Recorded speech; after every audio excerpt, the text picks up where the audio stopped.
सोचिए जरा, जापान में पहली क्लास के बच्चे अकेले सबवे से आते जाते हैं। छात्र अपने स्कूल की सफाई खुद करते हैं।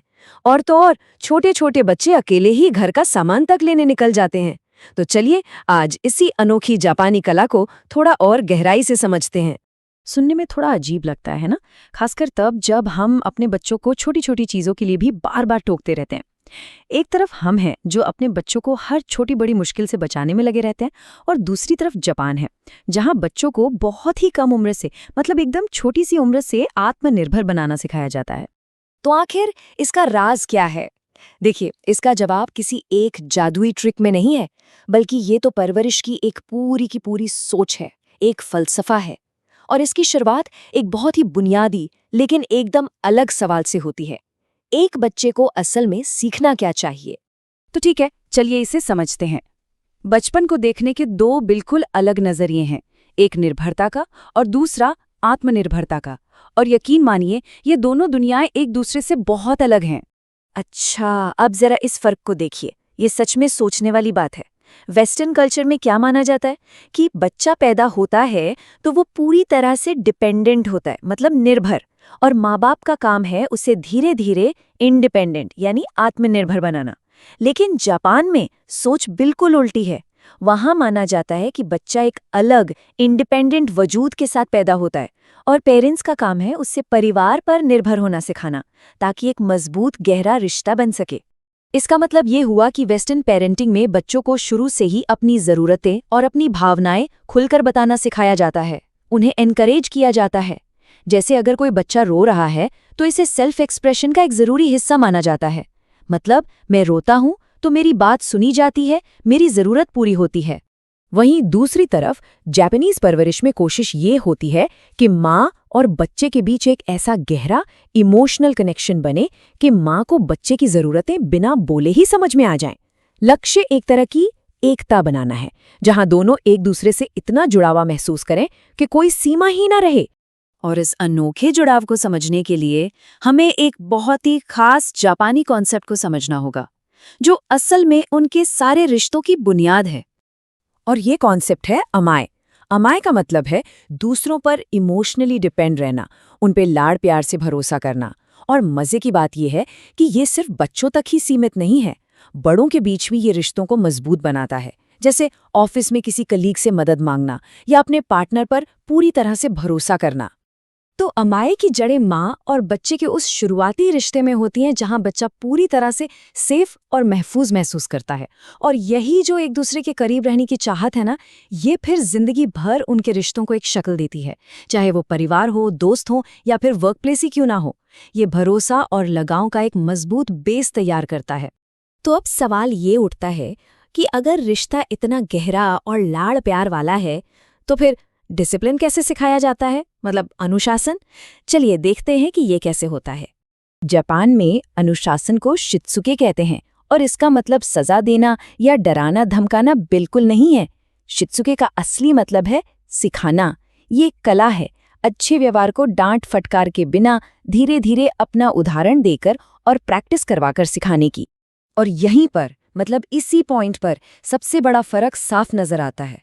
देखिए, रिसर्च बताती है कि अमेरिकी बच्चों के लिए अच्छे बिहेवियर का सबसे बड़ा मोटिवेशन होता है सजा का डर, जबकि जापानी बच्चों को क्या सिखाया जाता है? उन्हें ये सिखाया जाता है कि उनके एक्शन का, उनके काम का दूसरों पर क्या असर पड़ेगा। ये जो आंकड़े हैं ना, ये इस फर्क को और भी साफ कर देते हैं। एक स्टडी में करीब 90% अमेरिकी बच्चों ने ये माना कि वो सजा के डर से अपना बिहेवियर कंट्रोल करते हैं, और वहीं 90% जापानी बच्चों ने तो इसका जिक्र तक नहीं किया। मतलब ये एक बहुत ही बड़ा कल्चरल गैप है।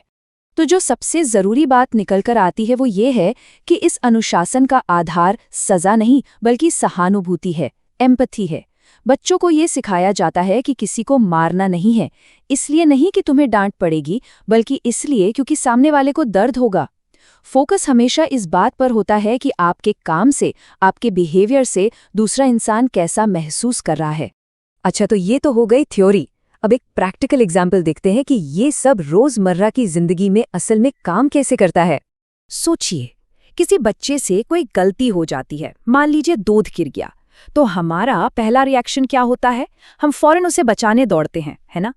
लेकिन जापान में एक प्रैक्टिस है जिसे मीमा नुरी कहते हैं, जिसका मतलब है दूर से नजर रखना। पेरेंट्स फौरन बीच में नहीं आते, बल्कि बच्चे को खुद अपनी गलती का एहसास करने का एक मौका देते हैं। और इसे कहते हैं 5 सेकंड का नियम। मान लीजिए बच्चे से जूस गिर गया। अब पेरेंट्स चिल्लाने या डांटने के बजाय बिल्कुल शांति से बस इतना कहते हैं, ओ जूस गिर गया, और फिर वो 5 सेकंड के लिए एकदम चुप हो जाते हैं, बस खामोशी। उन 5 सेकंड में बच्चे को सोचने का, सिचुएशन को समझने का मौका मिलता है, और इसी एहसास के पल को कहते हैं किजुकी। ये वो मोमेंट है जब बच्चा खुद प्रॉब्लम को और उसके सल्यूशन को देखता है, और ज्यादातर मामलों में बच्चा खुद ही उसे साफ करने के लिए आगे बढ़ता है। ये जो छोटा सा पॉज है ना, ये बहुत पावरफुल होता है। बस उन 5 सेकंड में बच्चे का दिमाग बेचारा मोड से निकलकर प्रॉब्लम सॉल्वर मोड में चला जाता है। मतलब अरे मेरे साथ ये हो गया वाली सोच से अच्छा अब मैं इसका क्या कर सकता हूँ वाली सोच तक पहुंच जाता है। ये निर्भरता से जिम्मेदारी की तरफ एक छोटा लेकिन बहुत जरूरी कदम है।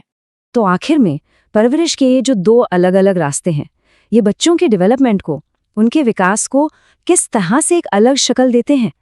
एक रिसर्चर है हाइडी केलर, वो इसे 2 तरीकों में बांटती हैं। एक है जापानी प्रॉक्सिमल पेरेंटिंग। प्रॉक्सिमल मतलब जिसमें फिजिकल कांटेक्ट, जैसे बच्चे के साथ सोना, साथ नहाना, ये सब बहुत होता है। इससे बच्चों में सेल्फ रेगुलेशन जल्दी डेवलप होता है। और दूसरी है वेस्टर्न डिजिटल पेरेंटिंग, जिसमें आई कांटेक्ट और बातचीत पर ज्यादा जोर होता है, और इससे सेल्फ रिकॉग्निशन जल्दी डेवलप होता है। तो ये सेल्फ रेगुलेशन क्या है? ये अपनी भावनाओं को, अपने बिहेवियर को कंट्रोल करने की काबिलियत है। और सेल्फ रिकॉग्निशन, ये समझना कि मेरे विचार और मेरी भावनाएं दूसरों से अलग हैं, मैं एक अलग इंसान हूँ। देखिए, दोनों ही स्किल्स बहुत जरूरी हैं, लेकिन दोनों कल्चर में प्रायोरिटी अलग-अलग चीजों को दी जाती है। तो अगर इसे सिंपल शब्दों में कहें तो एक स्टाइल बच्चों को अपनी भावनाओं पर काबू पाने में मास्टर बनाती है, ताकि वो ग्रुप के साथ मिलकर चल सकें, और दूसरी स्टाइल उन्हें सेल्फ एक्सप्रेशन के जरिए अपने आसपास की दुनिया पर असर डालने में मास्टर बनाती है। तो आखिर में सवाल ये नहीं है कि कौन सा तरीका सही है और कौन सा गलत। सवाल ये है कि अगर एक रास्ता सेल्फ कंट्रोल सिखाता है और दूसरा सेल्फ एक्सप्रेशन, तो क्या हम इन दोनों दुनियाओं की सबसे अच्छी बातें लेकर अपनी परवरिश का हिस्सा बना सकते हैं? ये सोचने वाली बात है।